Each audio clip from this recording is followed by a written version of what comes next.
Beneath the waves, where sunlight fades into the endless blue, lies a world frozen in time, a silent graveyard of forgotten empires, sunken cities, and civilizations swallowed by the sea.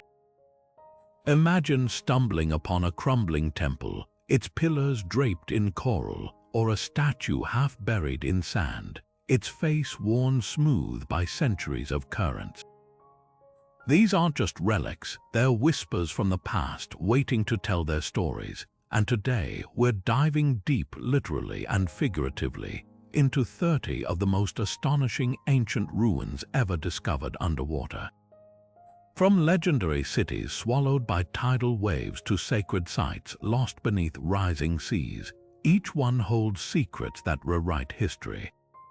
What if I told you there's an entire Roman city perfectly preserved off the coast of Italy, its streets still lined with mosaics, or a 5,000-year-old settlement lurking in the Black Sea, so intact you can still see footprints in the mud? These aren't scenes from a movie, they're real, and they're just the beginning. The ocean guards its treasures fiercely, but thanks to modern technology and relentless explorers, we're finally piecing together the puzzles of our past. Every ruin we uncover is like finding a missing page from humanity's diary, revealing how our ancestors lived, worshipped, and even how they met their fates. So why do these underwater discoveries matter? Because they're more than just ruins, they're proof that history isn't set in stone. A single artifact can shatter what we thought we knew, turning myths into reality and legends into fact. Picture this, you're floating above a lost city, fish darting through what was once a bustling marketplace, and suddenly you realize you're standing where no one has stood for thousands of years. That's the magic of these places. They pull us into a world we can barely imagine, yet one that shaped ours in ways we're only beginning to understand. Ready to explore? Let's dive in. Our first stop takes us to the coast of Egypt, where the sea guards one of history's greatest maritime secrets, the lost city of Thonis-Heracleion.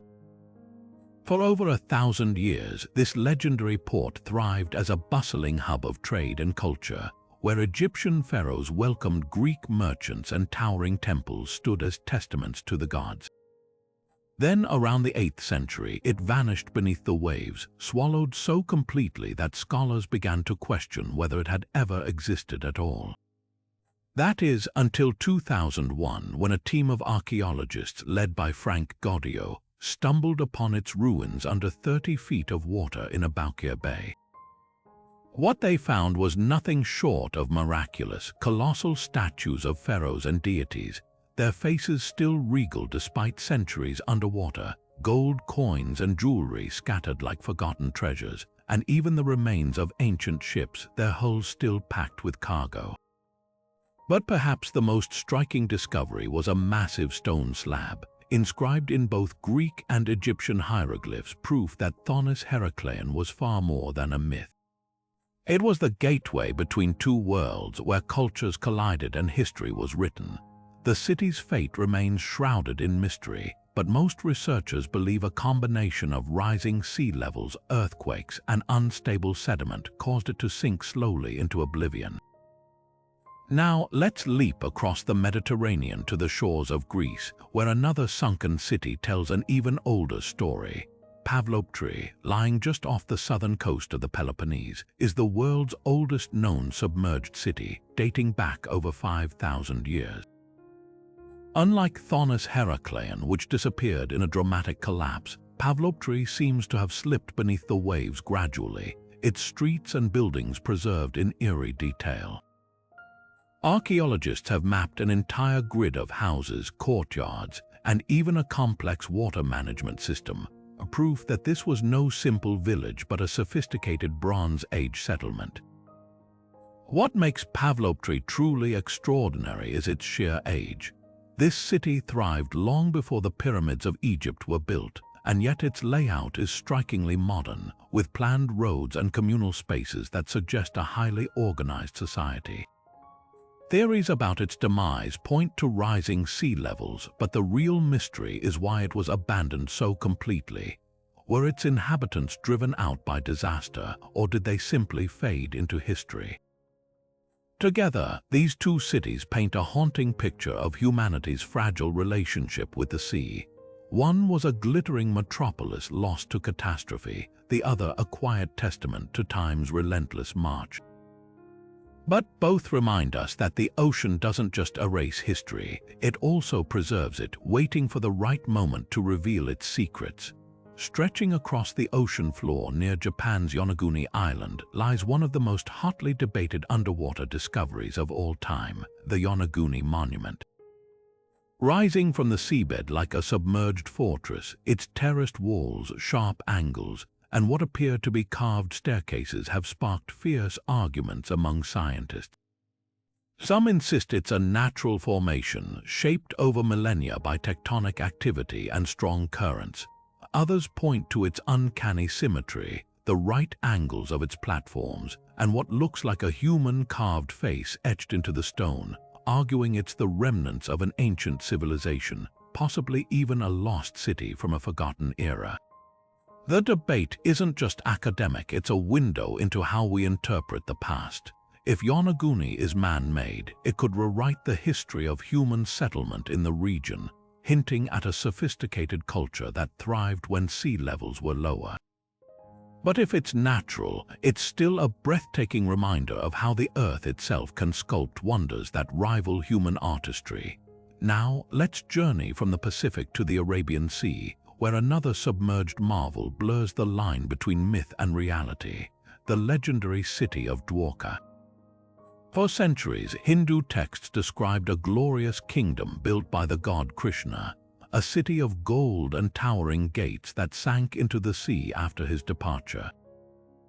Many dismissed it as pure legend until archaeologists began uncovering ruins off the coast of modern-day Gujarat. What they found was staggering: massive stone walls, pottery shards dating back over 3,000 years, and artifacts that match descriptions from ancient scriptures. The most compelling evidence, a series of stone anchors and the remains of a grand structure, possibly a temple, lying 40 feet underwater. These discoveries don't just confirm Dwarka's existence, they bridge the gap between faith and history, showing how oral traditions can preserve truths across millennia. What ties Yonaguni and Dwarka together is the way they challenge our understanding of the past. One is a geological puzzle that might hold human fingerprints. The other is a sacred site that emerged from the realm of myth into the light of science. Both force us to ask how much of our history is still hidden beneath the waves, waiting for the right explorer to uncover it.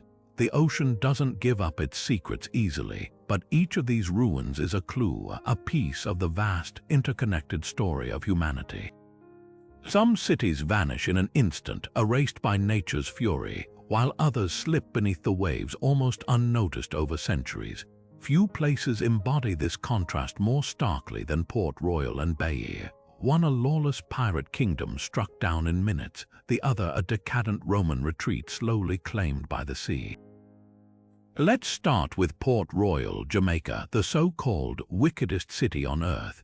In the 1600s, this bustling port was the Caribbean's epicenter of piracy, where buccaneers like Henry Morgan swaggered through streets lined with taverns and brothels.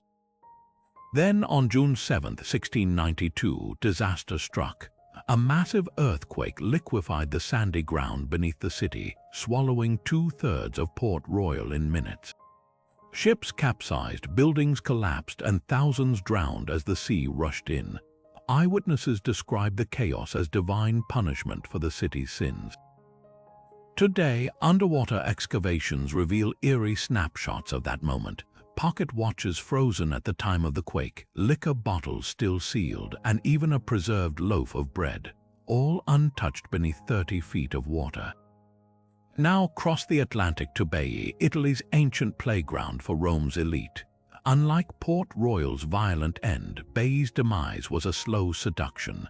This coastal resort was the Vegas of the Roman world, where emperors and senators indulged in hot springs and lavish villas. But the same volcanic activity that fed its baths also doomed it. Over centuries, the land sank due to bradysism, a gradual rising and falling of the Earth's crust, submerging marble columns and mosaic floors beneath the Bay of Naples. Divers today can swim through its ruins where statues of gods stand eerily intact, as if waiting for a party that never resumed. What makes these two cities so fascinating isn't just their ruins, it's how differently time captured them. Port Royal is a time capsule of a single catastrophic moment, while Baiae whispers of slow decline, its grandeur fading wave by wave. One reminds us how quickly fortune can turn, the other, how even the mightiest empires can't hold back the tide. Deep beneath the surface of Qingdao Lake in China lies a sight so astonishing, it looks like something from a fantasy novel. The submerged ruins of Lion City, a sprawling metropolis frozen in time. Built during the Eastern Han Dynasty around 2,000 years ago, this ancient city was intentionally flooded in 1959 to create a hydroelectric dam, sacrificing history for progress. But what was meant to be lost forever was rediscovered decades later by divers, who were stunned to find its intricate stone carvings, archways, and even staircases perfectly intact.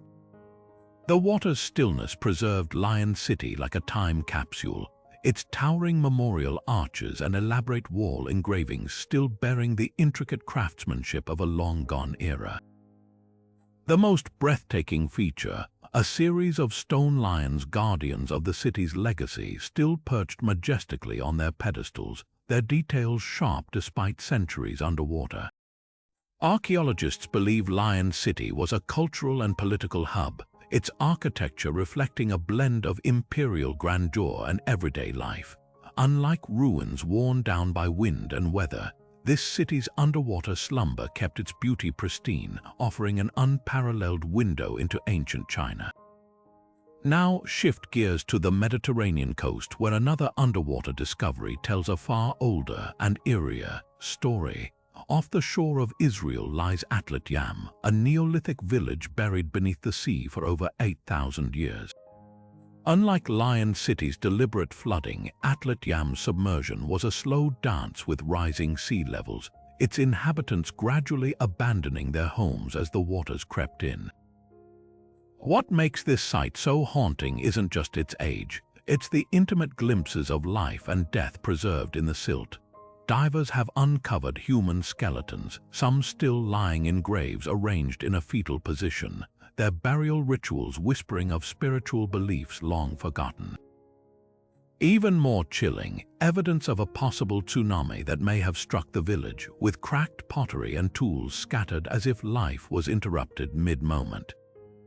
But Atlit-Yam isn't just a graveyard, it's a testament to ingenuity.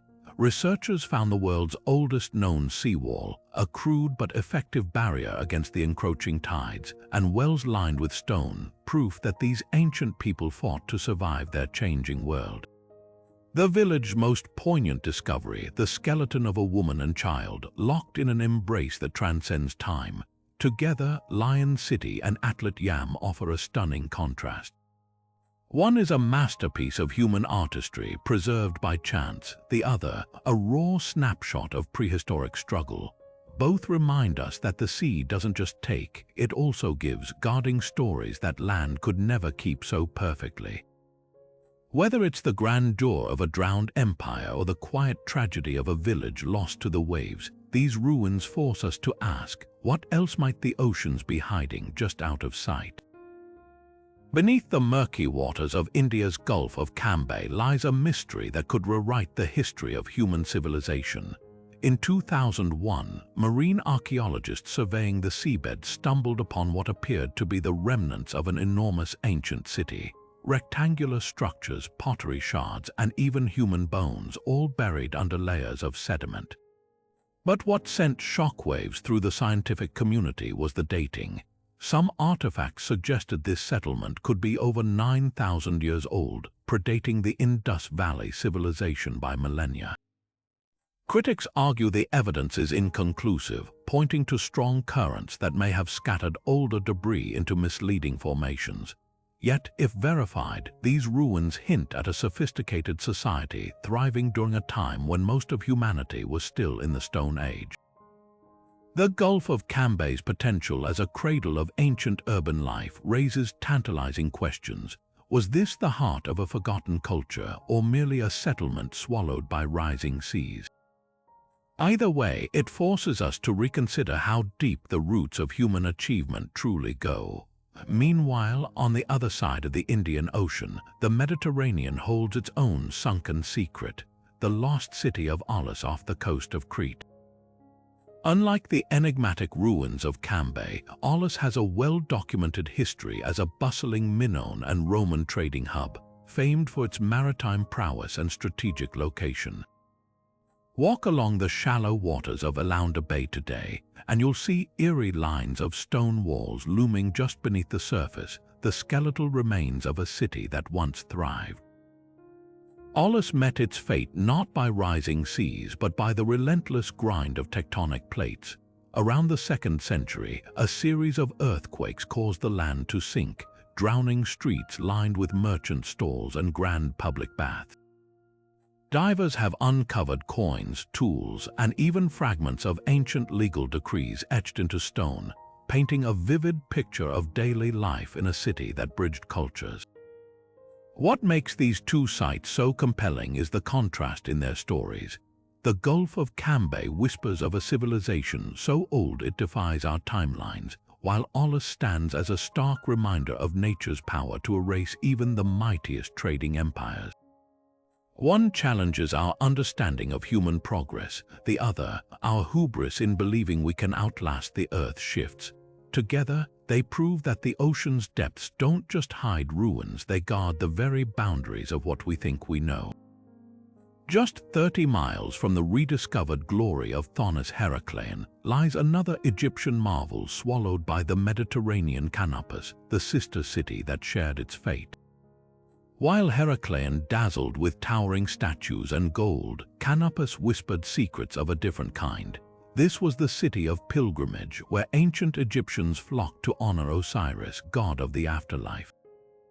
Divers exploring its underwater ruins have uncovered something extraordinary: a network of canals lined with fragments of ceremonial barges, hinting at sacred processions that once glided through the city.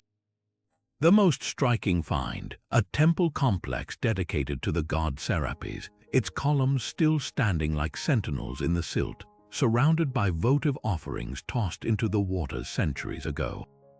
Canopus wasn't just a port, it was a spiritual crossroads where Greek and Egyptian beliefs melted together.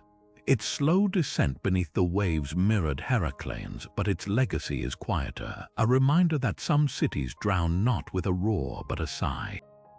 Now leap across the Atlantic to a discovery so controversial it splits archaeologists into warring camps.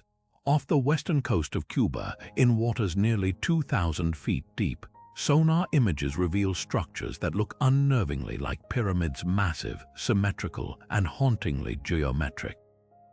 Discovered in 2001 by a team mapping the ocean floor, these formations stretch across an area larger than modern-day Havana.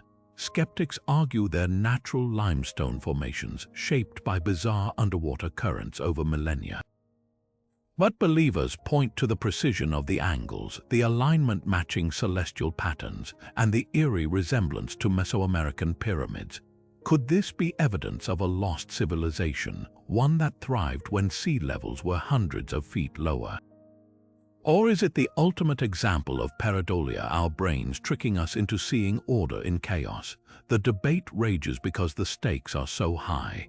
If these pyramids are man-made, they'd rewrite the timeline of human achievement in the Americas, suggesting advanced cultures existed long before we thought possible. Yet diving to such depths is perilously expensive, leaving the truth tantalizingly out of reach. For now, Cuba's sunken pyramids remain a Rorschach test. What you see depends on what you're willing to believe. One thing's certain, whether natural wonder or human masterpiece, they prove the ocean still holds puzzles we're only beginning to decode. Together, Canopus and Cuba's pyramids embody archaeology's greatest thrill and frustration. One is a confirmed marvel, its history etched in stone and scripture. The other, a ghost on a sonar screen daring us to dive deeper. Both remind us that the past never truly sinks, it just waits silently for us to piece it back together. Off the rugged coast of Suffolk, England, the North Sea murmurs over a graveyard of lost history, the medieval port town of Dunwich. Once a thriving hub rivaling London in size and importance, Dunwich met its doom not in a single cataclysmic event, but through centuries of relentless coastal erosion. Records from the 1300s describe how storm after storm clawed away at the fragile cliffs, swallowing churches, homes, and even an entire monastery. By the 1700s, what remained of this once great town had slipped beneath the waves. Today, divers exploring the murky waters occasionally stumble upon fragments of its past, a moss-covered tombstone, the skeletal remains of a shipwreck, or the faint outline of cobbled streets now home to crabs and seaweed. Local legends speak of church bells still ringing beneath the water during storms, a ghostly echo of a community lost to the sea's appetite.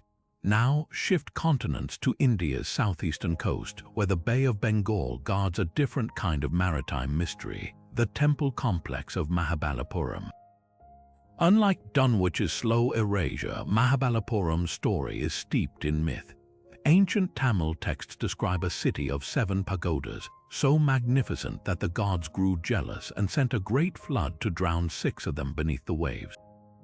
For centuries, this tale was dismissed as folklore until the tsunami of 2004. As the waters receded, they revealed something astonishing: submerged stone structures, including a massive lion statue and intricately carved pillars lying just offshore. Archaeologists now believe these ruins are part of a sprawling temple complex dating back to the 7th century, built by the Pallava dynasty. The tsunami's violent waves had scrubbed away centuries of sand, exposing what local fishermen had long whispered about: the lost temples of Mahabalipuram. What makes these two sites so captivating isn't just their ruins, but the way they blur the line between legend and reality. Dunwich's slow-motion disappearance is meticulously documented in tax records and maps, a grim ledger of nature's patience. Mahabalipuram, meanwhile, forces us to confront how oral traditions can preserve truths across generations, even when dismissed as mere stories. One is a cautionary tale of human vulnerability, the other a testament to the endurance of cultural memory. Together, they remind us that the sea doesn't just destroy. It also reveals, offering up fragments of the past when we least expect it, whether through the creeping terror of erosion or the sudden violence of a flood. These ruins teach us that history is never truly lost, just waiting for the right moment to resurface. Stretching across the shallow turquoise waters of the Bahamas, the Bimini Road has sparked imaginations and heated debates since its discovery in 1968. This mysterious underwater formation, a half-mile path of massive limestone blocks arranged in a near-perfect line, looks so deliberately placed that many have dubbed it Atlantis' highway. The stones, some weighing several tons, form a geometric pattern that feels anything but random, with right angles and straight edges rarely seen in nature. Geologists argue it's a rare example of bedrock fracturing naturally over time, shaped by tides and currents, but alternative researchers point to tool marks and stacked stones, insisting it's the remains of an ancient dock or ceremonial causeway built by a lost civilization. Adding fuel to the fire, local legends speak of a great flood that swallowed advanced cities, and Plato's own accounts of Atlantis place it somewhere beyond the Pillars of Hercules, near modern-day Gibraltar, but interpretations vary. Could Bimini Road be a fragment of that mythical empire, or simply a geological oddity that fooled us into seeing human hands at work? The truth remains submerged, much like the stones themselves. Now let's sail to the heart of the Mediterranean, where Malta's sunken temples whisper an even older enigma. Off the island's southern coast, divers have uncovered megalithic structures eerily similar to Malta's famed above-ground temples like Haga Kim and Tarxian, except these lie 40 feet underwater. Carbon dating suggests they were built over 5,000 years ago when sea levels were significantly lower. The most striking site, the Malta Cart Ruts, features parallel grooves carved into bedrock, extending from land into the sea like ancient highways. Were these channels for transporting massive stone blocks or part of a flooded ritual complex? Some researchers propose a radical theory that Malta's temple builders were part of a seafaring culture that mapped and settled the Mediterranean long before the Phoenicians. The temple's alignment with solstices and intricate spiral carvings hint at advanced astronomical knowledge, raising the question: did these people deliberately build near the shore, knowing the waters would rise to preserve their secrets? Together, Bimini Road and Malta's temples force us to confront a tantalizing possibility that ancient civilizations may have been far more maritime savvy than we've credited. Whether it's the Bahamas' cryptic pathway or Malta's drowned sacred sites, both ruins challenge the narrative that early humans were bound to the land. They suggest a world where coastlines were highways and the sea wasn't a barrier, but a bridge. And if that's true, how many more of these aquatic clues are waiting to be found, hidden just beneath the waves? High in the Andes, where the air thins and the sky mirrors the water below, Lake Titicaca holds secrets older than the Inca Empire itself. Beneath its shimmering surface lie the remains of a sprawling temple complex, its walls and terraces now home to native fish and swaying algae. Local legends speak of a time when the lake was smaller, and an advanced civilization built grand structures along its shores until a great flood rose to swallow them whole. Archaeologists diving near the Island of the Sun have uncovered stone pathways, ceremonial plazas, and even gold artifacts dating back to the Tiwanaku culture that thrived over 1,000 years ago. But what makes these ruins extraordinary isn't just their age, it's their connection to enduring myths. The Inca believed their creator god, Viracocha, emerged from these waters, and the submerged structures seem to echo those sacred stories. Were these ruins the inspiration for the legends or proof they were based in reality? Meanwhile, half a world away in the Great Lakes, another underwater enigma stirs debate. Near Traverse City, Michigan, a team surveying Lake Michigan's depths in 2007 stumbled upon a bizarre sight.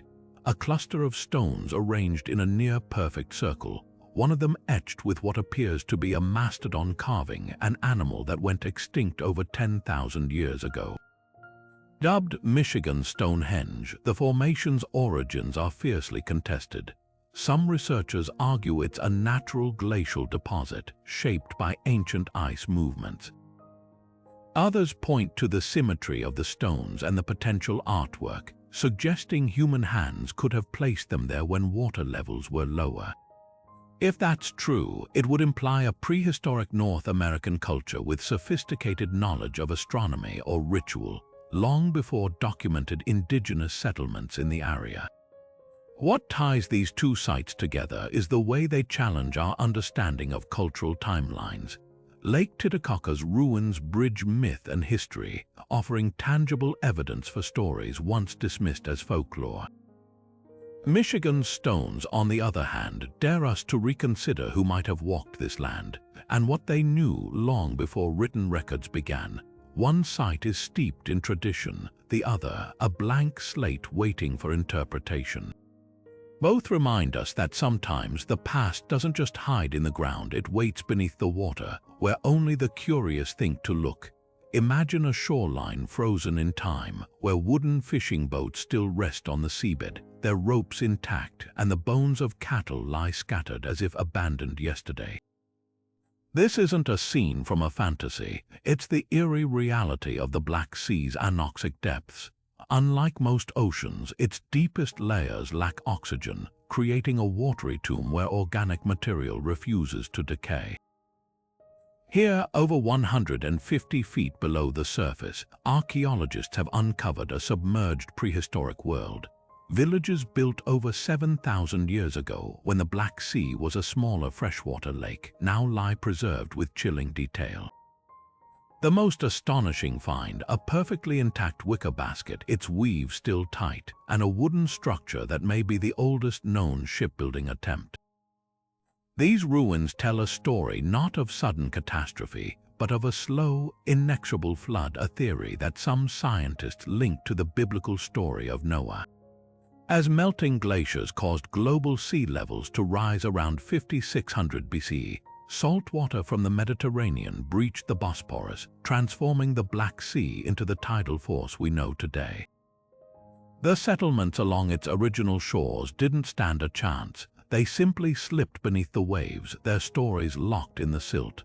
Now shift to the other side of Greece, where a very different tragedy unfolded in 373 BC.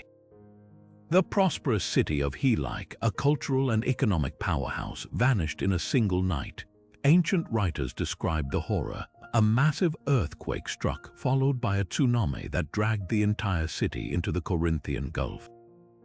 For centuries, Helike became a cautionary tale, its fate so shrouded in myth that scholars debated whether it had ever existed until 2001, when a team drilling near the coast hit stone. Excavations revealed a sprawling Roman bathhouse built directly atop Helike's ruins, proof that the disaster was so devastating that later settlers avoided rebuilding on the cursed ground. But the real discovery came when divers found the city's actual remains offshore. Shattered pottery, crumbled walls, and bronze coins fused together by saltwater, all scattered across the seabed as if frozen in the moment of destruction. What makes these two sites so compelling isn't just their ruins, it's the contrast in their endings. The Black Sea's villages were swallowed by nature's slow patience, their decay suspended like insects in amber. Helike, on the other hand, was erased in a single, violent act, its name echoing through history as a warning of the Earth's fury. One teaches us about the creeping power of environmental change, the other, the terrifying speed with which civilization can be undone. Together, they're a reminder that the sea doesn't just hide our past, it holds the full spectrum of human vulnerability, from gradual surrender to abrupt oblivion. The waters off Alexandria's coast hold more than just secrets, they cradle the remains of a queen's world. Here, beneath the Mediterranean's gentle waves, lies Cleopatra's legendary palace, its marble halls now carpeted with seagrass and its statues embraced by schools of fish. For centuries, this sprawling complex was the heartbeat of Ptolemaic Egypt, a place where power, luxury, and intrigue collided. Then, in the 4th century, a series of earthquakes sent it tumbling into the sea, burying its grandeur under layers of sand and time. Archaeologists diving these ruins have uncovered fragments of a lost era, sphinxes guarding nothing but currents, columns inscribed with hieroglyphs, and even coins bearing Cleopatra's profile, her face still defiant against the corrosion of centuries. But the most haunting discovery, the foundations of the palace's temple to Isis, where Cleopatra herself may have walked, a site now visited only by divers and the occasional curious octopus. What makes Alexandria's ruins so poignant is their sheer unpredictability. Nature didn't just erase this city, it hid it in plain sight, leaving its treasures scattered like breadcrumbs across the seabed. Unlike cities lost to rising seas or erosion, Alexandria's fate was sudden, violent, and capricious. One day, it was the jewel of the Mediterranean, the next, a kingdom beneath the waves. Now, shift from the chaos of earthquakes to the cold calculus of human engineering in Russia's Volga River, where the bell tower of Kalyazin stands as a lonely sentinel above the water. This isn't a ruin claimed by nature, it's a relic drowned by policy. In the 1930s, Soviet authorities flooded the entire town to create the Uglik Reservoir, submerging homes, churches, and centuries of history under artificial waves. Only the bell tower was spared, its tip piercing the surface like a mute protest against progress. Today, it's a surreal sight, a neo-Gothic spire rising from the water, its reflection shimmering where a bustling town once stood.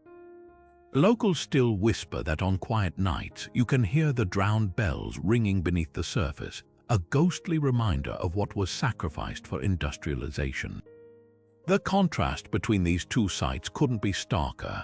Alexandria's ruins are a testament to nature's indifference, a reminder that even the mightiest civilizations can be undone in an instant. Caliazin, on the other hand, forces us to confront the deliberate choices we make, how progress often demands a price paid in memories and mortar.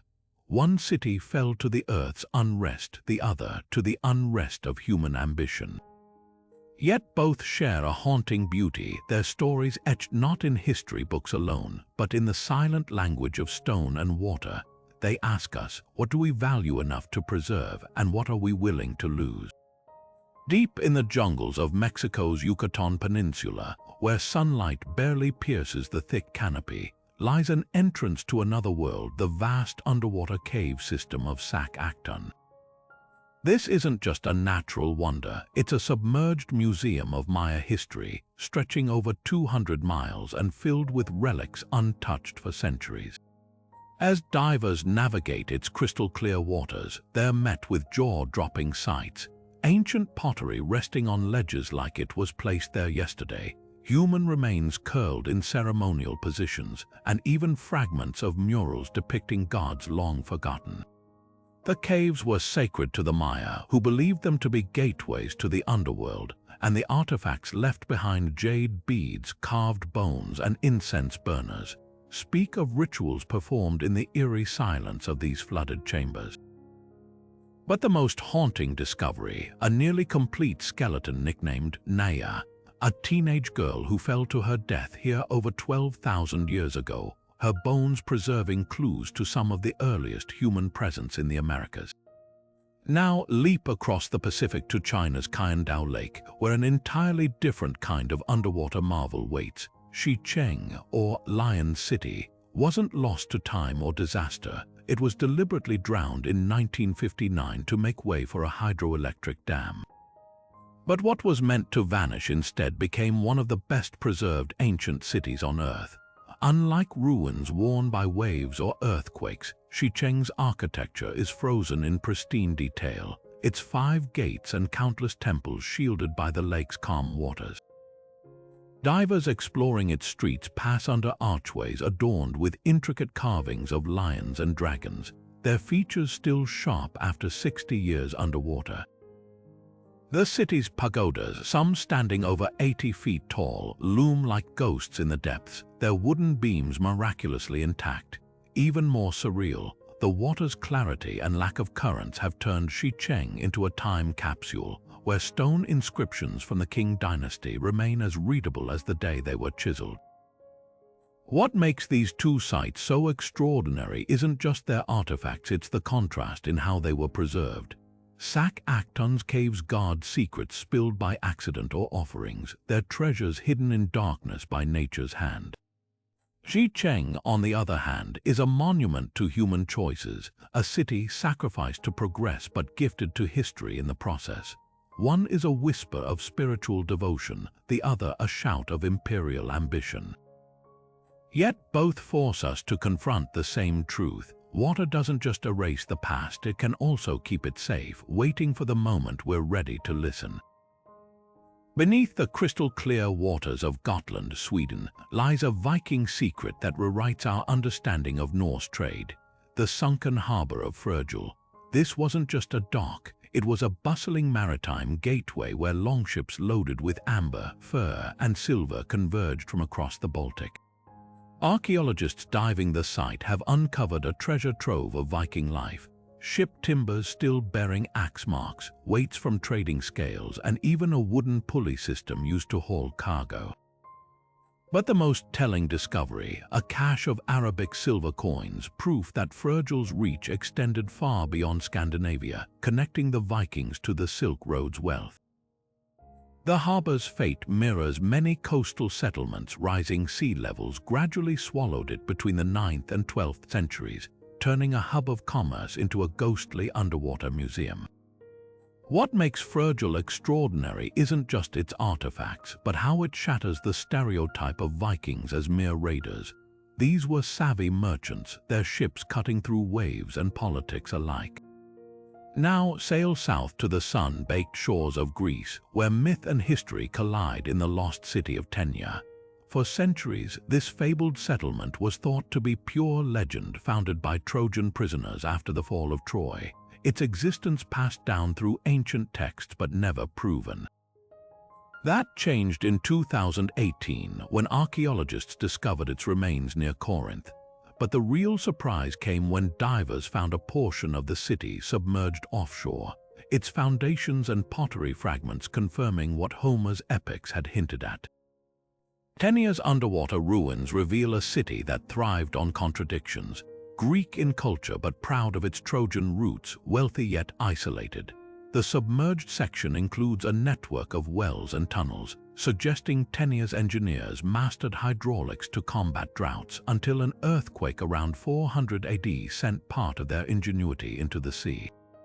Together, Virgil and Tenia represent archaeology's greatest thrill, proving that even our wildest legends have roots in reality. One reveals the Vikings as global traders, the other a city that turned myth into mortar. Both remind us that the sea doesn't just erase history, it sometimes preserves the very stories we stopped believing were true. Off the northern coast of Crete, where the Aegean Sea glimmers with an almost mythical light, divers can trace the outlines of a civilization that once ruled these waters, the Minoans. Nestled beneath the waves near the modern town of Elander, the ruins of Aulis whisper of a maritime empire so advanced it fueled legends of Atlantis itself. These submerged walls and paved roads belong to a thriving port city, one that traded across the Mediterranean during the Bronze Age. But what makes these ruins truly mesmerizing isn't just their age, it's their eerie connection to Plato's tales. The Minoans' sudden collapse around 1600 BCE, likely triggered by the cataclysmic eruption of Thera, mirrors the downfall of Atlantis in uncanny ways. Were these ruins part of the inspiration for that enduring myth? As divers glide over stone foundations and the remnants of grand staircases, they're left to wonder, is this where fact and legend blur? The most haunting discovery here isn't a structure, it's a single, intact clay tablet inscribed with Linear A, the Minoan script that remains undeciphered to this day. A silent message from the deep waiting for its Rosetta Stone. Now journey east to Turkey's rugged Lycian coast, where another sunken city tells a quieter but no less poignant tale. Apelli wasn't destroyed by disaster, it was slowly claimed by the sea over centuries, a victim of nature's patient encroachment. Founded by the Byzantines as a bustling dye-making hub, its wealth literally stained purple from the murex snail, this city clung to life even as the waters rose. Walk along the shoreline today, and you'll spot the tops of ancient walls breaking the surface like the bones of a half-drowned giant. Underwater, the ruins are startlingly intact, vaulted cisterns still holding freshwater, sarcophagi resting on the seabed as if placed there yesterday, and the remnants of a Byzantine church where hymns once echoed off now submerged mosaics. What makes Apelli unique is its gradual demise. Unlike cities swallowed by earthquakes or tsunamis, this was a community that adapted, building higher as the sea crept in, until even their resilience couldn't hold back the tide. Together, these two sites paint a vivid contrast. Crete's Minoan ruins speak of a civilization cut down in its prime, its end so abrupt it birthed legends. Apelli, on the other hand, shows the slow, inevitable surrender to nature's rhythms, a reminder that not all ruins are born from catastrophe. Some are simply the work of time, whispering that even the most stubborn human endeavors must one day make way for the sea. In the remote waters of Micronesia, where the Pacific Ocean stretches endlessly, lies a man-made marvel that defies logic, the sunken ruins of Nan Madol. Often called the Venice of the Pacific, this ancient city is a labyrinth of over 90 artificial islets, each built from colossal basalt logs stacked like matchsticks across a coral reef. The precision is staggering. Some stones weigh up to 50 tons, yet they were transported without wheels or pulleys, a feat that still baffles engineers today. Local legends speak of twin sorcerers who levitated the stones with magic, but archaeologists believe Nan Madol was the ceremonial heart of the Sordalor dynasty, ruling from the 12th to the 17th century. Dive beneath its canals now, and you'll find towering walls draped in sponges, their geometric perfection eroded but still imposing, the most haunting space. The tomb of the first Sordalor king, a submerged chamber where echoes of rituals linger in the filtered light. Nan Madol's abandonment remains a mystery. Was it climate change, rebellion, or something darker? The ruins don't say. They only whisper of a power so vast it could bend stone, yet so fragile it vanished beneath the tides. Now cross continents to the storm-battered coast of the Netherlands, where the North Sea claims land with a different kind of hunger. Here, the drowned city of Seefting serves as a grim reminder of nature's supremacy. Once a thriving medieval port, Seefting was swallowed in 1584 by the All Saints' flood, a tempest so fierce it shattered dikes and drowned entire villages in hours. Today, the area is a vast tidal marsh, its ruins visible only at low tide, fragments of brick walls, the ribs of old ships, and the occasional pottery shard poking through the silt. Unlike Nan Madol's deliberate grandeur, Seefting's tragedy lies in its abruptness, a bustling community erased mid-breath. Local folklore tells of a cursed bell tower that still rings beneath the mud, a warning to those who dare forget the sea's wrath. Archaeologists have unearthed something even eerier, perfectly preserved footprints in the clay fleeing the floodwaters. They're a snapshot of panic frozen in time, a stark contrast to Nan Madol's slow surrender to the waves. What binds these two sites across oceans and eras is the duality of human ambition. Nan Madol represents our drive to conquer nature, stacking stones where the sea should reign. Seefting shows the cost when nature pushes back, proving no wall is high enough to hold the tide. One is a monument to mystery, the other to mortality. Yet both whisper the same lesson. The water always wins, but in its depths it keeps our stories safe, waiting for the curious to listen. Off the coast of Japan's Yonaguni Island, a hulking mass of stone rises from the ocean floor like a forgotten fortress, its geometric terraces, sharp angles, and what appear to be deliberate carvings sparking debates that have raged for decades. This is the Yonaguni Monument, a structure so perplexing that even experts can't agree whether it's a natural masterpiece shaped by tectonic forces or the handiwork of an ancient civilization lost to time. Recent dives with advanced scanning technology reveal even more tantalizing details. The monument's largest platform stretches nearly 500 feet long, with stair-like steps leading to what looks like an altar at its pinnacle. Marine biologists point to the way coral grows uniformly across its surfaces, suggesting the structure has been submerged for at least 10,000 years, a time when sea levels were dramatically lower. But the real enigma, a series of circular depressions and channels that resemble drainage systems, alongside a striking humanoid face carved into one of the vertical walls. Could these be the marks of tools or just the whims of erosion? One faction of researchers, led by marine geologist Masaki Kimura, argues vehemently for human intervention. They highlight the monument's precise right angles and parallel lines, features rarely produced by nature alone. Kimura's team even claims to have identified quarry marks and symbolic carvings resembling animals, hinting at a ceremonial or astronomical purpose. More controversially, they've pointed to nearby underwater formations that resemble a stadium and a triumphal arch, suggesting Yonaguni might be part of a larger, submerged complex. Skeptics, however, counter with nature's own sculpting power.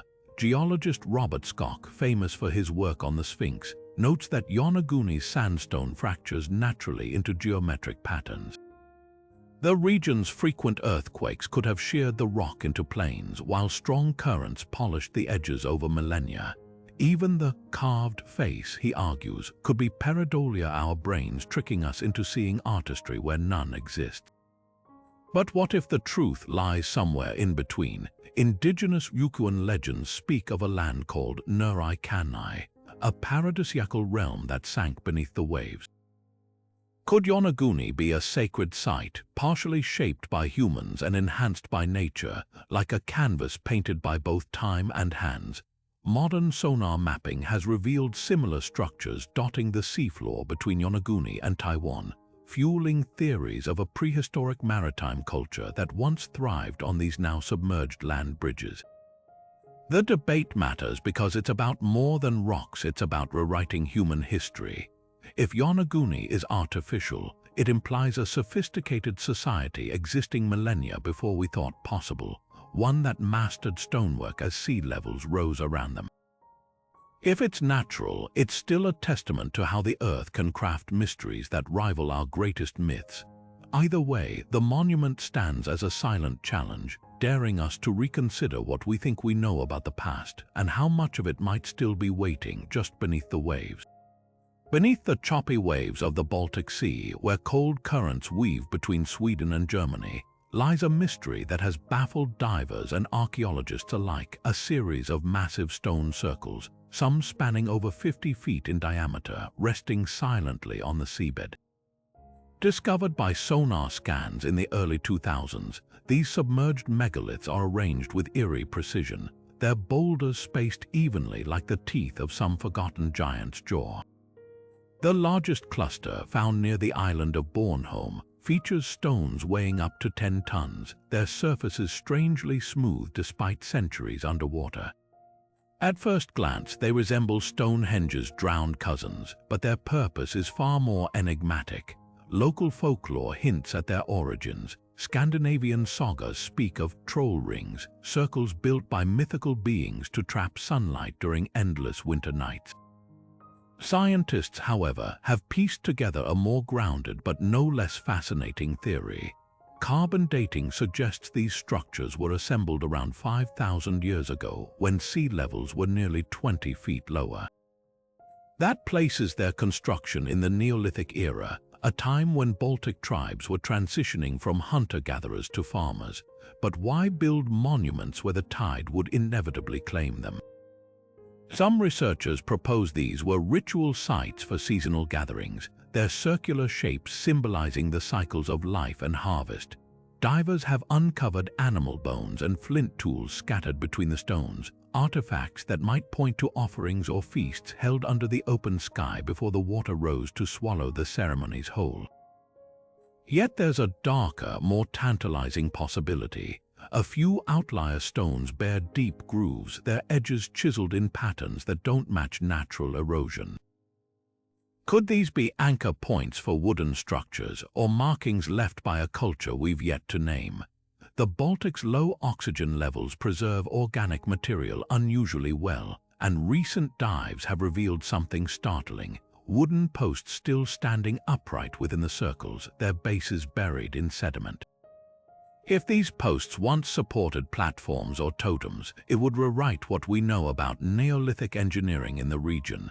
The debate takes an even stranger turn when you consider the Baltic's most infamous underwater oddity, the so-called Baltic anomaly. In 2011, a team searching for shipwrecks found a 60-meter-wide disc-shaped object on the seabed, its surface etched with what looked like staircases and ramps. While most scientists dismiss it as a glacial deposit, conspiracy theorists insist it's a crashed UFO or a lost Atlantean relic. Though likely unrelated to the stone circles, its proximity fuels wild speculation. Were these megaliths part of a larger, lost cultural complex? One thing's certain, the Baltic circles defy simple explanation. They're not tombs like Brittany's Karnak stones, nor astronomical tools like England's Avebury.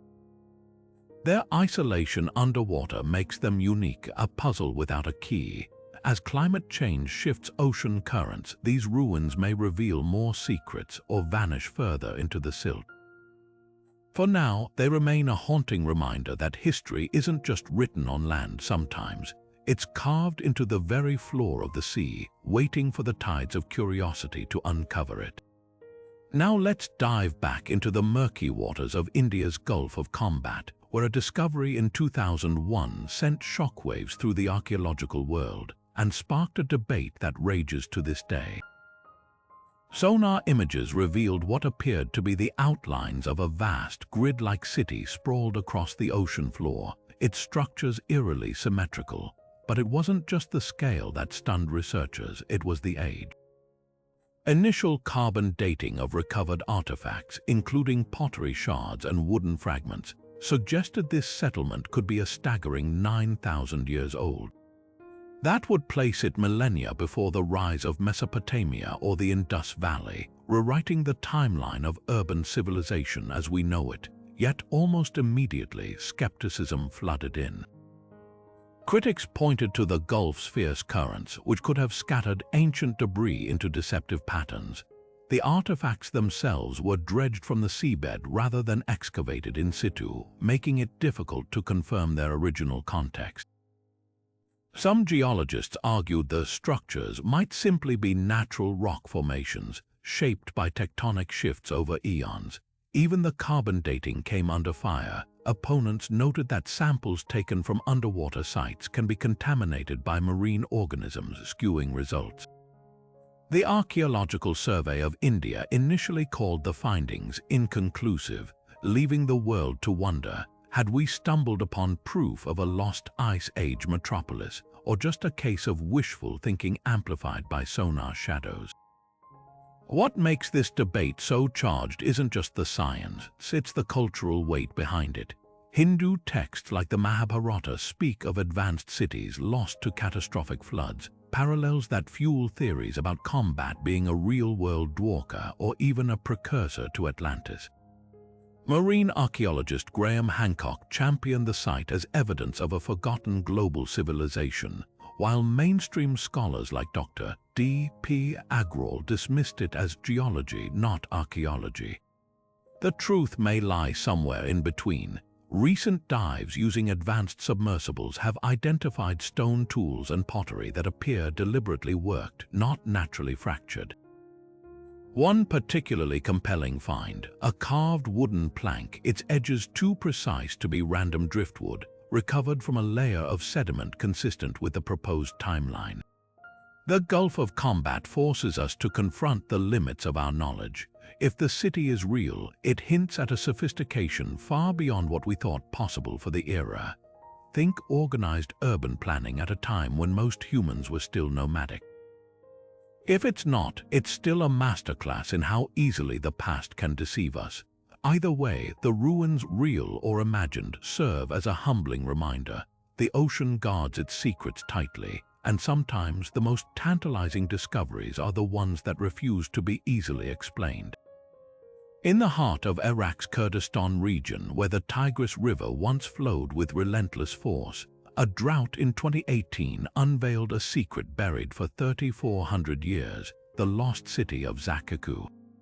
As the waters of the Mosul Reservoir receded, they exposed not just cracked earth but the ghostly outlines of a bustling Bronze Age metropolis, its walls rising from the mud like a mirage. This wasn't just another archaeological find, it was a time capsule from the Mitanni Empire, a kingdom so powerful it rivaled ancient Egypt and Babylon, yet so fleeting that historians barely grasp its legacy.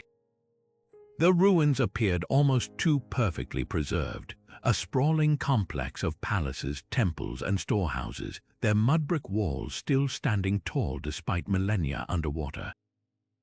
Among the most striking discoveries, over 100 cuneiform tablets, their clay surfaces etched with administrative records, proof that Zakaku was a thriving hub of trade and governance, a place where scribes meticulously tracked shipments of grain, oil, and precious metals. What makes Zakaku's emergence so chilling is the irony behind it. While climate change threatens countless heritage sites with rising seas and violent storms, here in Iraq, drought, another symptom of our warming planet, became an unlikely ally to archaeologists. The city's submersion had acted as a protective cocoon, shielding its fragile mud-brick structures from wind and sun. Now, as the reservoir's waters retreated, researchers raced against time to document the ruins before the rains returned. Their efforts revealed a city frozen in crisis, jars of supplies still stacked in storerooms, as if waiting for a siege that never ended. Some scholars believe Zakiku was abandoned after a catastrophic earthquake around 1350 BC, its streets swallowed by the river's shifting course. But the real revelation lies in the tablets, which hint at a sophisticated bureaucracy managing resources with precision, an echo of modern urban planning buried beneath the silt. Zakiku's story is a paradox. Its survival depended on water's embrace, yet its rediscovery came at the cost of water's absence. It forces us to confront an uncomfortable truth. As climate change reshapes our world, it's also rewriting the map of history, exposing long-lost secrets even as it erases others. The same droughts that threaten millions today are peeling back layers of time, offering glimpses of civilizations that thrived and fell under pressures eerily similar to our own. Perhaps the most haunting lesson of Zakiku isn't just about the past but the future.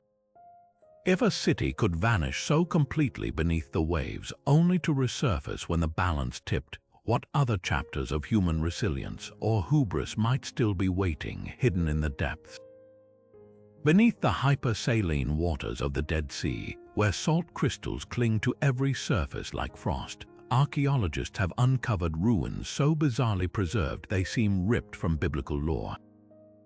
In 2015, a team mapping the seafloor stumbled upon a series of unnatural shapes, rectangular foundations, what appear to be collapsed walls, and even the outlines of ancient plazas, all encased in a thick crust of salt.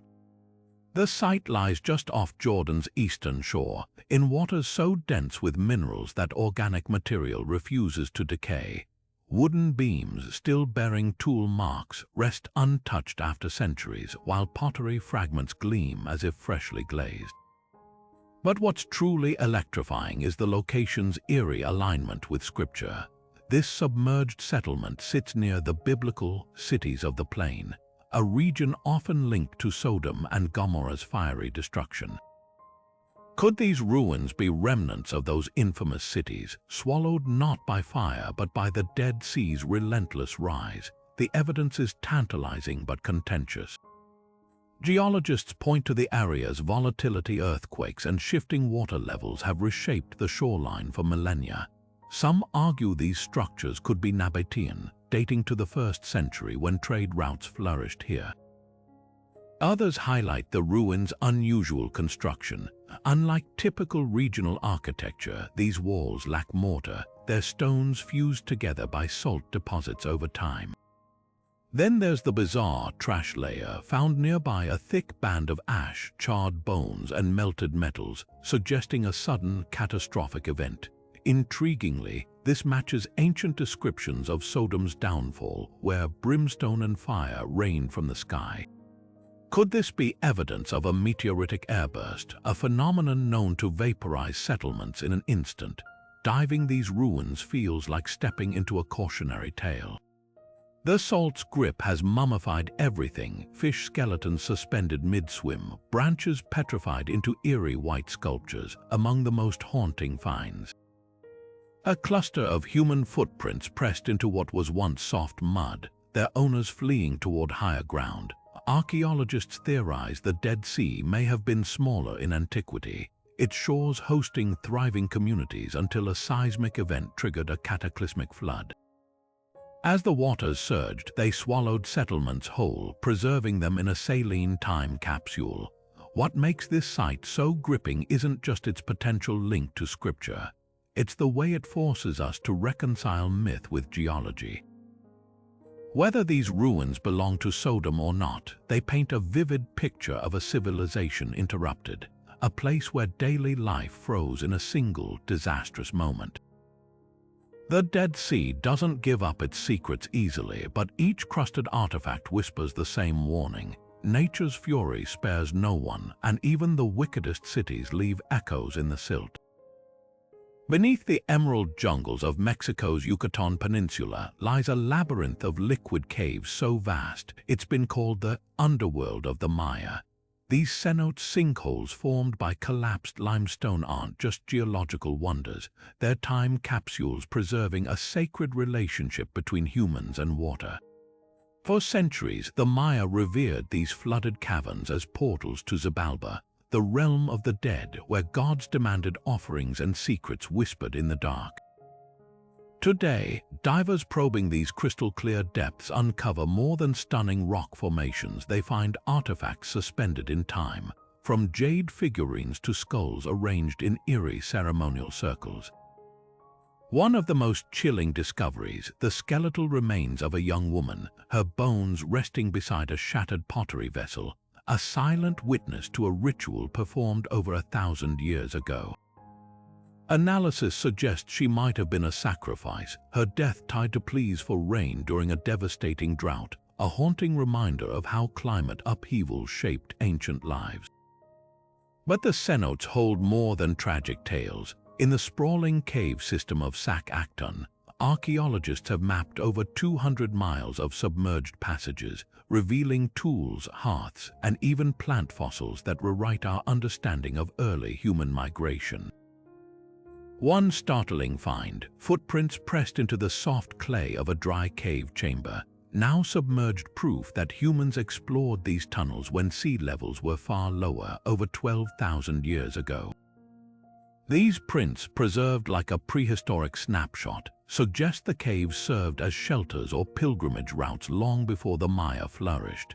What makes these underwater caves so extraordinary isn't just their artifacts, it's the way they blur the line between myth and science. Stalagmites dripped with gold dust hint at lavish ceremonies, while layers of sediment tell a climatic story. By studying mineral deposits, researchers have traced periods of extreme drought that may have triggered the Maya's collapse. The caves, once portals to the divine, now serve as archives of human resilience and fragility. Yet the cenotes guard their secrets fiercely. Some chambers remain unexplored, their passages too narrow or deep for current technology. Others hold cryptic murals, red ochre handprints, and glyphs warning intruders away. As divers navigate these submerged cathedrals, they're left to wonder, are these caves merely geological formations, or did the Maya see something we're only beginning to understand? The water, clear as glass, offers no answers, just reflections of our own curiosity, shimmering against the stone. Off the windswept coast of northern Germany, where the Wadden Sea breathes with the tides, lies the ghostly footprint of Rungholt, a city so wealthy. Its legend claims residents paved streets with gold, and so arrogant they mocked God by dragging a priest through a pigsty. Then, in a single night of terror in January 1362, the sea rose like a vengeful hand and erased it from the earth. Dubbed the Atlantis of the North, Rungholt's fate wasn't just tragedy. It became a cautionary tale whispered across centuries, a reminder of nature's wrath against human hubris. Today, at the lowest tides, the mudflats give up their secrets, the outlines of wells, the foundations of churches, and even the faint grid of streets where merchants once haggled over Baltic amber and Flemish wool. What makes Rungholt's ruins so haunting isn't just their sudden demise, it's the eerie precision with which the sea preserved them. Unlike cities slowly claimed by rising waters, Rungholt was obliterated in hours by the Groot Mandrenk, a storm surge so violent it drowned an estimated 25,000 people across the region. The force was catastrophic. Waves taller than houses shattered dikes, saltwater scoured farmland into barren flats, and the town's very memory faded into myth. For centuries, fishermen spoke of hearing ghostly bells beneath the waves, and farmers plowing near the coast occasionally turned up strange bricks or tools, hints that something vast lay buried. Modern archaeologists, armed with sonar and sediment cores, have pieced together a startling truth. Rungholt wasn't just a village, it was a bustling port, part of a network of trading hubs that rivaled Hamburg in influence. The mud has surrendered bronze cauldrons, intricately carved combs, and even a child's leather shoe. its stitching still intact, a heart-wrenching glimpse of lives interrupted. But the most chilling discovery isn't an artifact, it's the landscape itself. LiDAR scans reveal a network of canals and terps, man-made mounds to elevate buildings above the tides. These weren't the works of fools, they were feats of engineering by a society that believed it had tamed the sea. Yet the Groot Mandrank proved otherwise. Recent research suggests the storm coincided with a period of climatic cooling, when rising sea levels and sinking land made the region a tinderbox of vulnerability. Rungholt's tragedy wasn't just bad luck, it was a collision of human ambition and environmental change, a mirror to our own era's coastal crises. Now, as climate change accelerates erosion along these same shores, Rungholt's ruins are emerging more frequently, their timbers and tools exposed to air for the first time in 600 years. It's a bittersweet revelation. Each low tide offers new clues, but salt and wind threaten to dissolve them just as swiftly. Local conservators race to document what they can, knowing the sea will eventually reclaim these fragments for good. Perhaps that's the lesson of Rungholt, not just a city punished for its pride, but a fleeting moment when the past resurfaces, whispering warnings we do well to heed. The gold-paved streets may be legend, but the crumbling bricks are all too real, a testament to the fact that no society, no matter how prosperous, is immune to the tides of time. Deep in the Atlantic, where the Azores Islands rise like emerald peaks from the ocean floor, divers have uncovered something that shouldn't be there: massive stone structures resting under hundreds of feet of water. These aren't random boulders or coral formations. Their geometric shapes, right angles, and what appear to be deliberate carvings suggest human hands at work. The most striking discovery, a series of stepped pyramids and linear platforms near the island of Terceira, lying 60 feet beneath the surface. Their design resembles megalithic sites found in Europe and the Mediterranean, sparking a firestorm of debate. Could these ruins be evidence of a seafaring culture that crossed the Atlantic long before Columbus or even the Vikings? The controversy hinges on a single, electrifying question: how did these structures end up underwater? Geologists point to the Azores' volcanic origins, arguing that tectonic shifts and rising sea levels could have submerged coastal settlements over millennia. But the ruins' precision keeps circling back to human intervention. Underwater archaeologist Dr. Rodrigo Torres has documented stones fitted together without mortar, a technique seen in ancient cultures worldwide. Even more compelling, a carved symbol resembling a Cro-Magnon solar wheel, a motif found in Iberian cave art dating back 20,000 years. If verified, this could hint at a migration route lost to time, one that bypassed the Ice Age land bridges we've long assumed were humanity's only pathways. Skeptics, however, aren't convinced. They argue that the Azores sit atop the mid-Atlantic ridge, a hotspot for underwater volcanic activity that can fracture rock into deceptively artificial shapes. The pyramids, they say, might simply be remnant lava domes, their edges weathered by currents. But then there's the anomaly of organic material, wooden fragments recovered near the sites, carbon dated to around 12,000 BCE. That's millennia before the islands were officially discovered by Portuguese explorers in the 1500s. Could these be remnants of boats or tools left by visitors who arrived and departed without leaving a trace in the historical record? Theories abound, each wilder than the last. Some researchers propose the ruins are remnants of Atlantis, citing Plato's description of an island empire beyond the Pillars of Hercules. Others suggest they're proof of Phoenician or Carthaginian sailors, known to have ventured far beyond the Mediterranean, but perhaps the most tantalizing clue comes from local folklore. Azorean fishers have long spoken of the Ilhas Afortunadas, a mythical archipelago where an advanced civilization thrived before vanishing beneath the waves. Could these stories be distorted memories of actual events passed down through generations? What makes the Azores ruins so captivating isn't just their mystery, it's what they represent.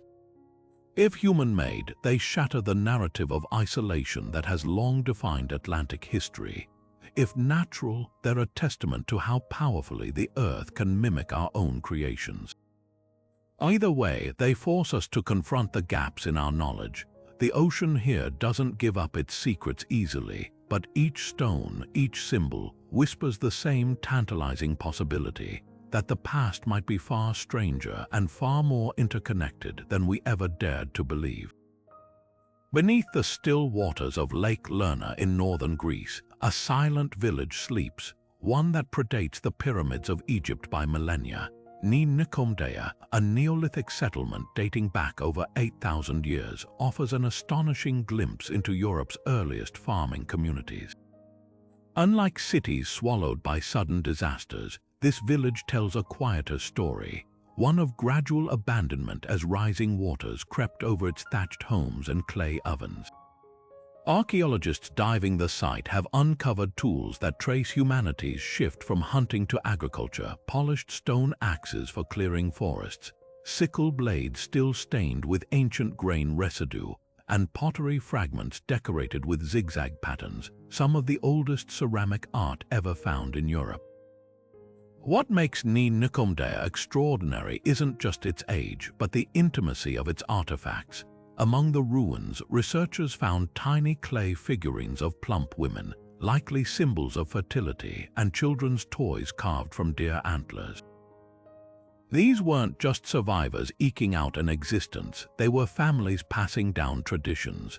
The village layout reveals a society on the cusp of change: circular huts arranged around a central plaza, suggesting communal rituals, and storage pits filled with charred lentils and barley, evidence of Europe's first experiments with crop rotation. But the most haunting discovery lies in the lake's muddy depths: human footprints, pressed into what was once the soft earth of a riverbank. These prints capture a moment frozen in time, perhaps a child running to the water's edge or a farmer trudging home from the fields. They're a poignant reminder that these weren't abstract early humans, but people with daily routines, hopes, and fears. Lake Lerna, famous in myth as the lair of the many-headed hydra, has guarded Ni-Nikomdea's secrets with equal ferocity. Unlike saltwater sites where wood and bone dissolve, the lake's freshwater environment preserved organic material with rare fidelity. Fishing nets woven from wild flax, baskets lined with beeswax, and even a wooden plowshare, one of the oldest ever found, have survived, offering clues to a technology revolution that would reshape the continent. Why did these early farmers leave? The answer lies in the same forces challenging coastal communities today: environmental change. Sediment cores show the valley slowly flooded as sea levels rose after the last ice age, transforming fertile fields into wetlands. The villagers likely retreated to higher ground, their legacy lingering only in lakebed silt until curious hands began sifting through the mud. Ni-Nikomdea's ruins don't boast grand temples or golden treasures. Instead, they whisper of something far more profound: the moment our ancestors tied their fate to the land, sowing seeds that would grow into civilizations. In those submerged footprints and charred grains, we see the birth of a world we still inhabit, one where water gives life, but also takes it away.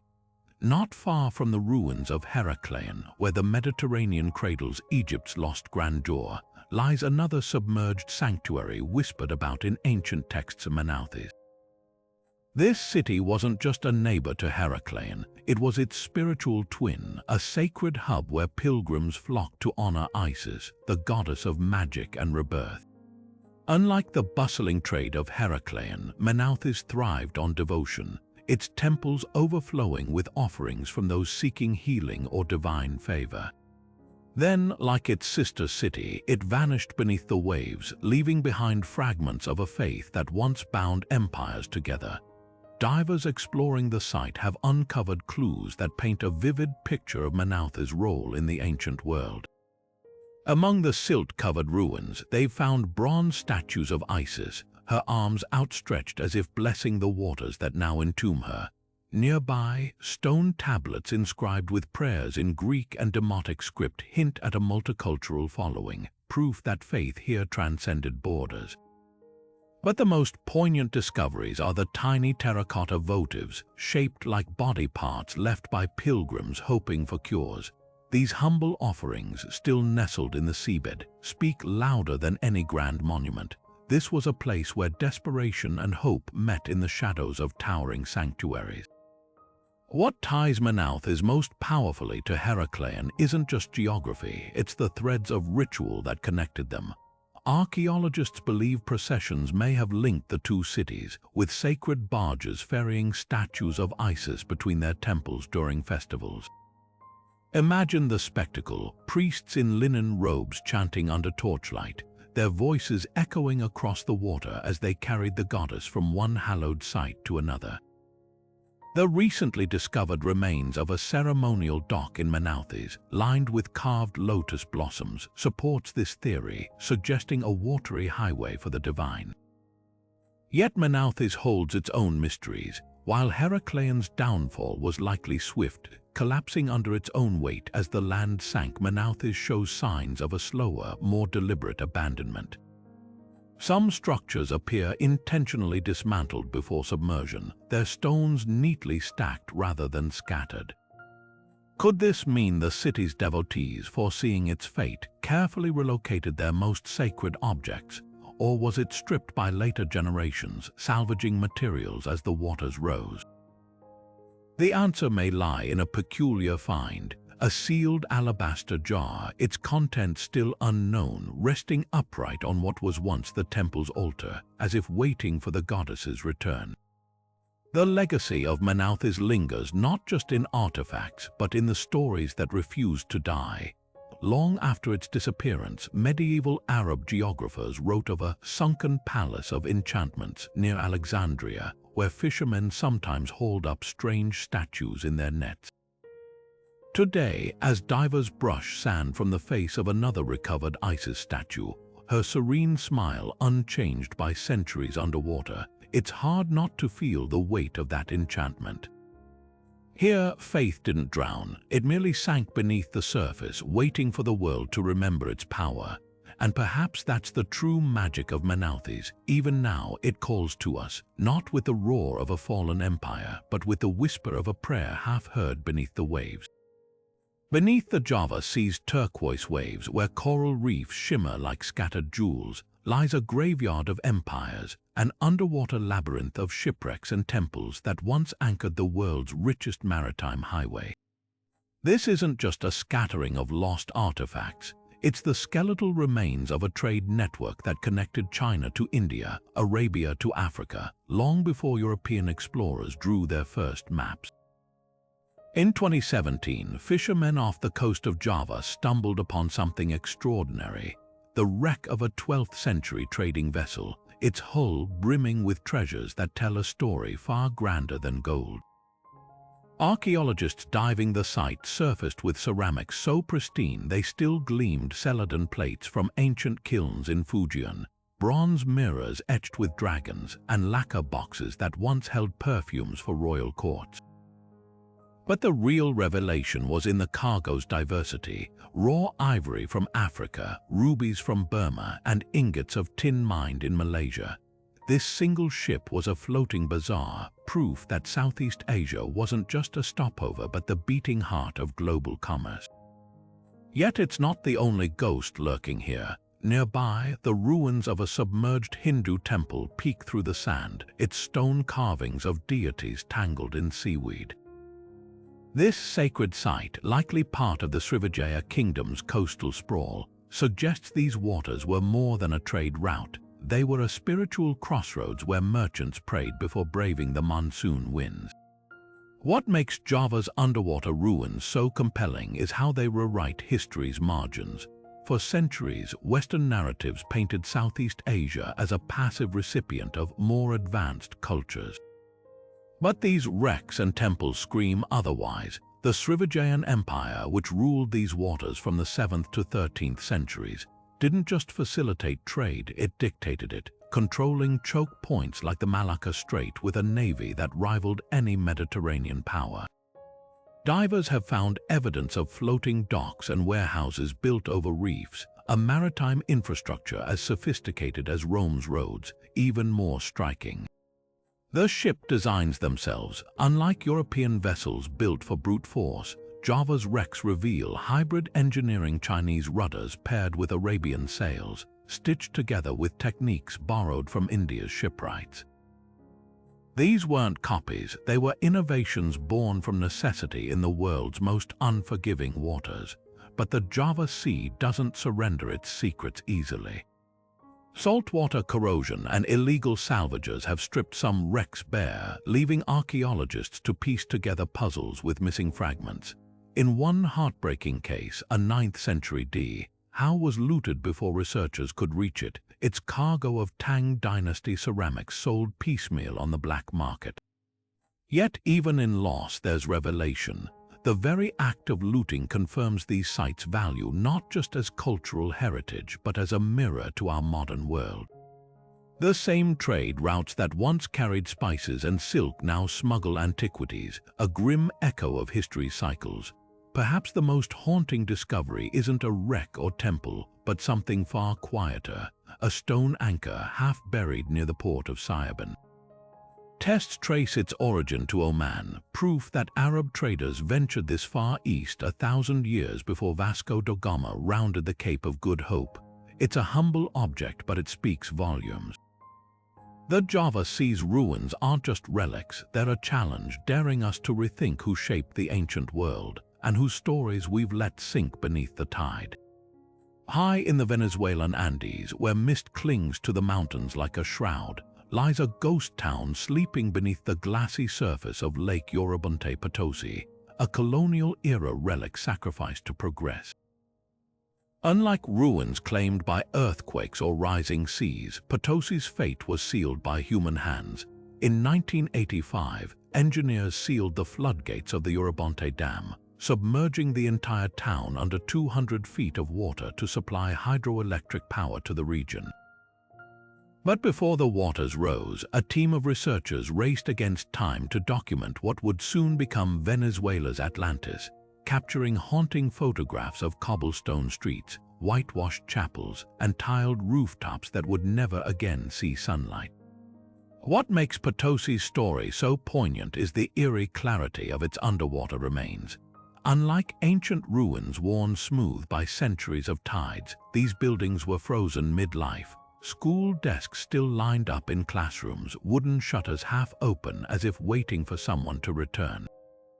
Divers exploring the site today describe an almost surreal scene, sunlight filtering through the water to illuminate the bell tower of San Isidro Church, its cross still upright, while fish dart through what was once the town square. The most striking artifact, a crumbling hacienda's ornate iron gate, its scrollwork now draped in algae, standing as a silent sentinel to a way of life erased by modernization. Efforts to preserve Potosi's memory have taken on new urgency as sediment and water pressure slowly erode the structures. In 2019, underwater archaeologists launched a digital preservation project using sonar mapping and 3D photogrammetry to create virtual models of the town. These records reveal startling details, the delicate frescoes of the Virgin Mary still visible on a submerged chapel wall, the rusted gears of the old grain mill locked in time, even the faint outlines of vegetable gardens etched into the lakebed.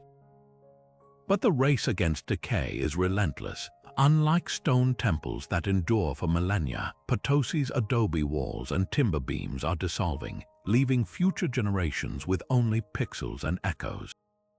Yet in its drowning, Potosi has become something unexpected, a living museum of contradictions. The dam that erased it now powers industries that define modern Venezuela, while the ruins beneath the water whisper of an agrarian past. Local fishermen tell stories of hearing church bells ringing deep below during storms, though skeptics dismiss it as the groan of shifting debris. Either way, the legend persists, blurring the line between history and folklore. The town's name itself is a borrowed relic echoing Bolivia's famed silver mining Potosi, a reminder that even in loss, there's a thread of connection to grander narratives. Perhaps the most haunting lesson of Potosi isn't about the past but the future. As climate change escalates debates over dams and displacement worldwide, this sunken city forces us to ask, what do we sacrifice for progress, and who decides what's worth remembering? The water doesn't answer, it only holds the question, suspended like the ruins themselves between memory and oblivion. Beneath the churning brown waters of the Mississippi River, where steamboats now chug past modern cities, lie the crumbling remains of a much older America, a landscape shaped not by concrete and steel, but by the hands of Native American civilizations that thrived here long before European explorers drew their first maps. These aren't just random piles of stone, they're carefully engineered mounds, ceremonial platforms, and even entire settlements that slipped beneath the river's grasp as floods and shifting currents redrew the shoreline over centuries. One of the most compelling underwater discoveries emerged near Baton Rouge, where sonar scans revealed the outlines of a massive earthen mound, its slopes still visible beneath 30 feet of water. Archaeologists believe this structure once stood at the heart of a bustling riverside community, part of the Poverty Point culture that flourished over 3,000 years ago. What makes these submerged mounds so extraordinary is the sophistication they reveal. Unlike natural hills, these were meticulously constructed in layered phases, baskets of soil carried load by load to create elevated spaces for temples, homes, and astronomical observations. Divers probing the riverbed near Natchez have uncovered pottery shards and charred seeds clustered around what appear to be sunken post holes, evidence of structures that stood tall before the water claimed them. Even more intriguing are the midden piles, ancient garbage dumps packed with fish bones and mussel shells, telling us exactly how these river dwellers fed their families. The river didn't just erase these communities, it preserved snapshots of daily life in its silty embrace. Yet the Mississippi's underwater ruins pose a haunting question: why were these sites abandoned? Some researchers point to the river's notorious mood swings, centuries of catastrophic floods that may have forced relocations. Others cite evidence of cultural upheaval, like the sudden appearance of Cahokia-style pottery fragments in layers just before submersion, hinting at invasions or migrations. The most poignant theory comes from indigenous oral histories which speak of the Great Drowning, when entire villages sank during a time of environmental chaos. Modern sediment cores support this. Layers of sand and silt show periods when the Mississippi burst its banks with unprecedented violence, possibly during the warm medieval period when global temperatures shifted rainfall patterns. Today, these drowned mounds face new threats. Dredging operations and river traffic churn up artifacts, while pollution clouds the waters, making documentation urgent. Tribal archaeologists are leading efforts to 3D map these sites using submersible drones, capturing details before they vanish further. In one recent expedition near Memphis, divers recovered a carved stone effigy of a river deity, its features worn but still proud, a silent guardian watching over secrets the river isn't ready to surrender. These ruins remind us that the Mississippi isn't just a waterway, it's a living archive hiding chapters of human resilience beneath every current. And with each discovery, the river whispers an unsettling truth. Civilizations rise and fall, but the water always has the last word. Off the rugged coastline of Russia's Taman Peninsula, where the Black Sea laps against ancient shores, lies a sunken secret that bridges myth and history, the lost city of Phanagoria. Founded by Greek colonists in the 6th century BC, this once thriving metropolis was a cultural melting pot, where Greek philosophers traded ideas with Scythian nomads and Persian merchants haggled over amphorae of wine. For centuries, Phanagoria flourished as the capital of the Bosporan kingdom, its streets buzzing with the languages of a dozen cultures. Then, around the 10th century CE, it vanished beneath the waves, leaving behind only whispers in medieval chronicles and a shoreline littered with fragments of its past. Diving into these waters today is like stepping into a time capsule. The ruins sprawl across the seabed in eerie silence, crumbling walls now home to schools of bream, shattered columns draped in kelp, and the occasional glint of a bronze coin half buried in the sand. But the most striking discovery isn't the everyday debris of a fallen city. It's what appears to be a submerged temple, its layout matching descriptions of a MYTHBUSTIng, a sacred space dedicated to Mithras, the enigmatic god worshipped by Roman soldiers and merchants. The structure's vaulted chambers, though collapsed, still bear traces of frescoes depicting the god's legendary slaying of the cosmic bull, a central motif in the secretive Mithraic cult. If confirmed, this would be one of the few underwater Mithraic temples ever found, offering rare clues to a religion that rivaled early Christianity before vanishing into obscurity. What makes Phanagoria's ruins so captivating is their layered history. The city didn't just sink overnight. Its fate was a slow dance with rising sea levels and shifting sediment. Archaeologists have mapped entire neighborhoods submerged at different depths, revealing how residents adapted, building higher walls, rerouting streets, and finally abandoning lower districts to the advancing tide. Among the most poignant finds, a set of stone stairs leading nowhere, their steps terminating abruptly in open water, a stark metaphor for a civilization's fight against nature's inevitability. Yet the sea, ever capricious, has also preserved Phanagoria's stories in astonishing detail. In 2018, divers uncovered a marble slab inscribed with a decree honoring a woman named Hypsicratia, described as the wife of Mithridates the Great, the infamous king who defied Rome. The inscription contradicts ancient historians who dismissed her as a mere concubine, rewriting her as a figure of political significance.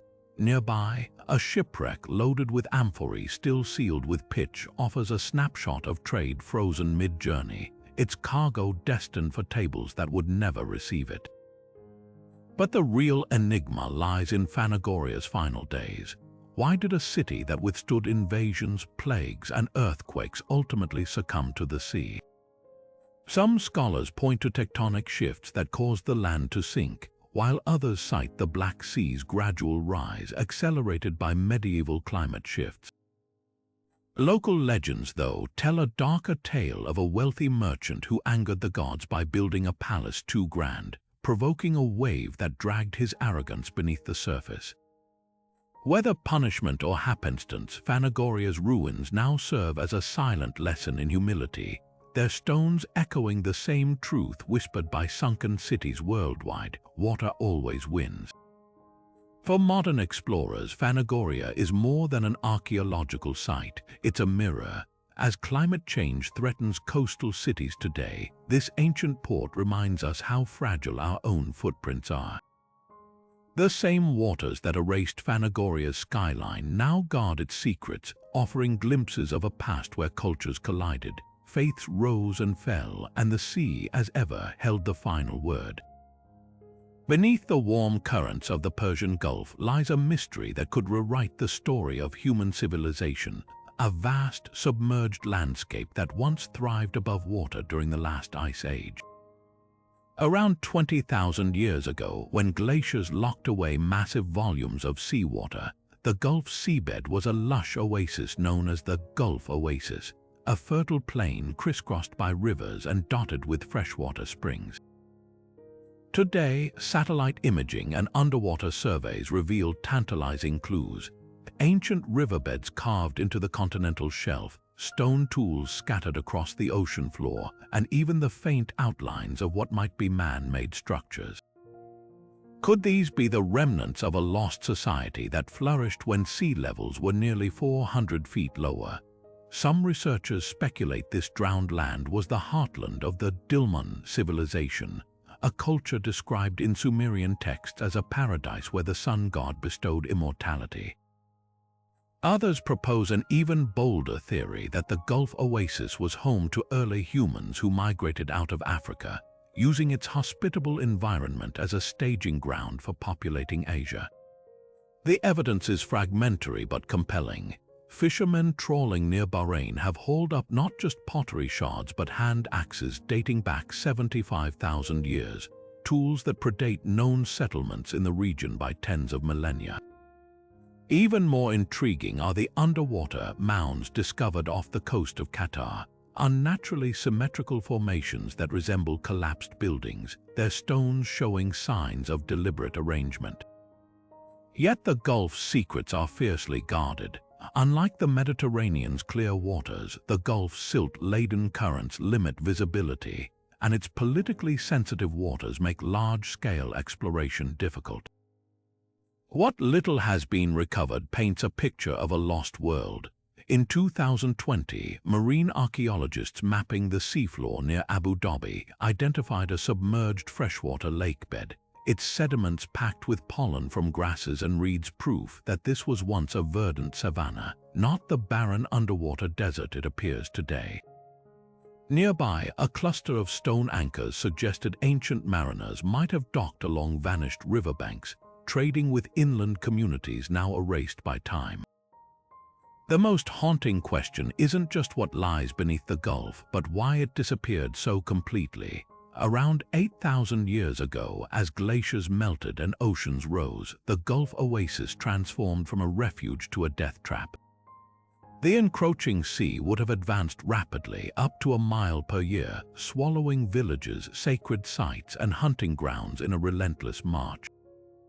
Did the inhabitants flee inland, carrying their stories to Mesopotamia and the Indus Valley? Some linguists point to uncanny similarities between Sumerian and ancient Dravidian languages of India, hinting at a shared ancestry that might trace back to the Gulf's drowned shores. For now, these sunken ruins remain a puzzle with missing pieces. Unlike the grand monuments of Egypt or Mesopotamia, the Gulf's secrets are subtle. A scatter of stones here, a tool fragment there, whispers of a civilization that thrived and vanished beneath the waves. Yet each clue pulled from the silt challenges our assumptions about where and how early humans built their first great societies. The Persian Gulf doesn't offer easy answers, but it dares us to ask how much of our collective past is still waiting, hidden not in distant jungles or deserts, but under the very water that now separates us. From the colossal temples of Thonis-Heracleion to the eerie staircases of Yonaguni, from the drowned Viking harbors of Frigil to the flooded streets of Lion City, these 30 underwater ruins aren't just relics, they're portals to forgotten worlds. Each one tells a different story of human triumph and tragedy. The pirate dens of Port Royal frozen mid-brawl, the sacred wells of the Maya cenotes still echoing with prayers, the silent megaliths of the Baltic Sea standing like sentinels of a lost faith. What unites them isn't just the ocean's grip, but the way they shatter our assumptions. Who knew the Black Sea hid Neolithic villages so pristine we can trace footprints in their mud? Or that Japan's disputed pyramids could rewrite Pacific prehistory? Underwater archaeology isn't just about recovering artifacts, it's about rewriting narratives. A single shipwreck can redraw trade routes, a submerged temple can resurrect a dead religion.